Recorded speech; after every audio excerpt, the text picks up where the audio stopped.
We've all had that dream, right? Just skipping over miles of gridlock in your own personal flying car. Well, that's not really science fiction anymore. It's something called advanced air mobility. And it is seriously poised to change everything about how we live and get around our cities. But behind this amazing, high-tech vision, there's a hidden danger. A threat that almost nobody is talking about. One that could turn our future skies into absolute chaos. So yeah, let's get into it. So let me just ask you something straight up. Are you ready for your daily drive to work to become a flight to work? Because this isn't some far-off 50 years from now kind of thing. The era of urban air mobility, or UAM, is literally right around the corner. We are talking about a total shift in how we think about transportation, and believe me, it is happening way faster than you probably think. And if you're wondering just how serious this is, well, just follow the money.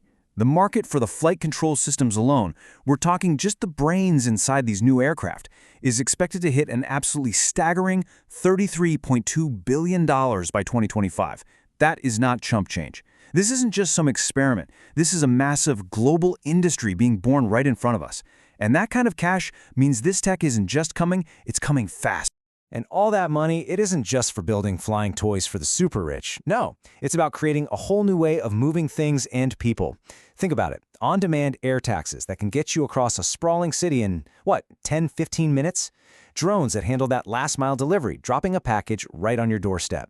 And maybe most importantly, emergency services like air ambulances that can just fly over all the traffic to save lives. The potential here is it's enormous. So the piece of tech that makes all of this possible is called an eVTOL. It stands for Electric Vertical Takeoff and Landing Aircraft. The easiest way to think about them is like super quiet, really efficient, all-electric helicopters. These are going to be the workhorses of this new age, designed specifically to handle the tricky airspace above our cities. They are the key to the whole thing. But of course, turning a sci-fi dream into a day-to-day reality is, well, it's never that simple, is it? While all the brilliant engineers are solving the really hard problems up in the air, there's a completely different set of challenges we have to figure out right down here, on the ground, before we can even think about filling the skies with these things. So let's take a look at what those are. And maybe the single biggest hurdle doesn't have anything to do with batteries or software. It's something called societal acceptance. And really, it all boils down to a pretty simple question that has a very, very complicated answer. Are we, the public, actually going to be cool with thousands of these things flying over our homes and schools every single day? Because if the answer to that is no, then this entire revolution is grounded before it even gets off the ground. So what are people actually worried about? Well, when you look at it, the concerns are pretty logical.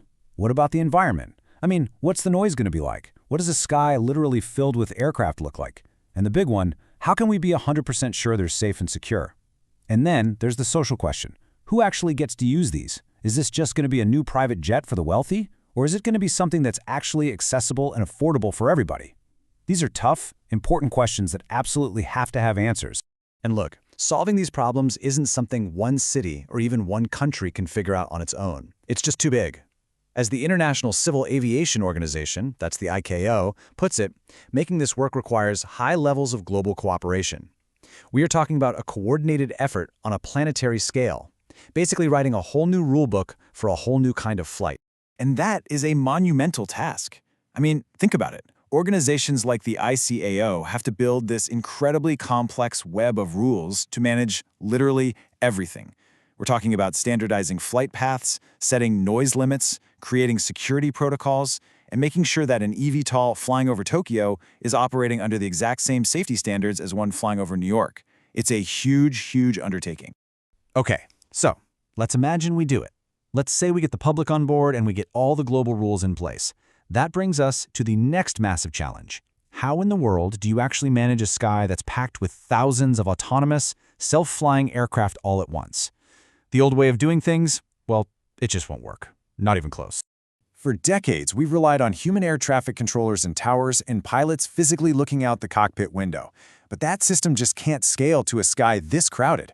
I mean, humans get tired, we get distracted, our vision is limited by bad weather or at night. For this future to work, we need something better. We need AI-powered sensors that are watching the sky 24/7, constantly crunching huge amounts of data and seeing things a human eye never could. This is absolutely critical for what the industry calls beyond visual line of sight, or BVLOS operations.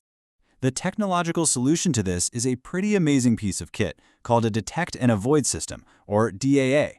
This is basically the magic that makes self-flying aircraft safe. It uses a whole bunch of advanced sensors, radar, acoustic sensors, cameras, and it acts as the digital eyes and ears of the aircraft.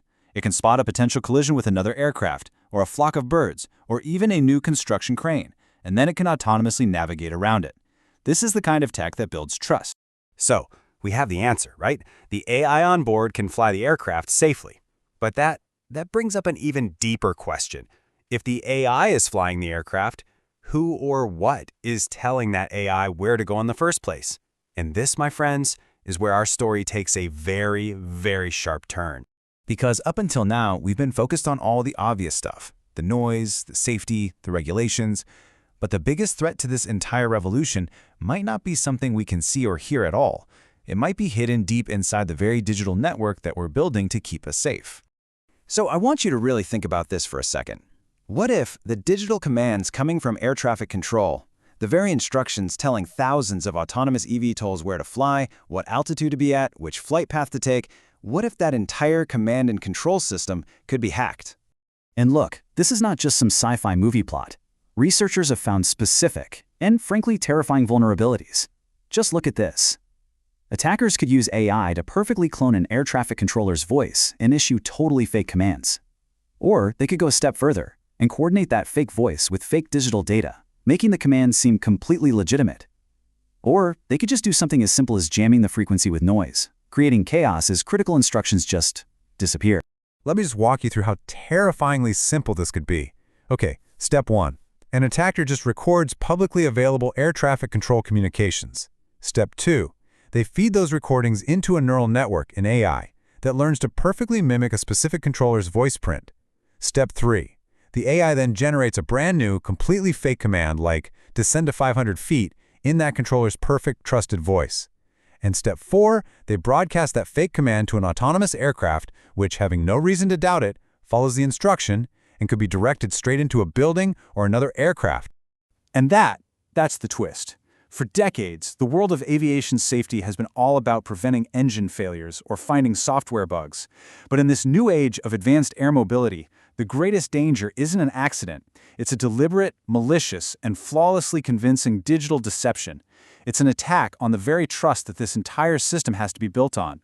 So, at the end of the day, it all comes down to this one final, critical question.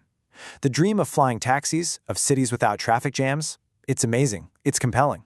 But before we can hand over control of our skies to a fully autonomous network, we have to be absolutely certain we can trust the code that flies them. And maybe even more importantly, can we trust the systems that command them? Can we?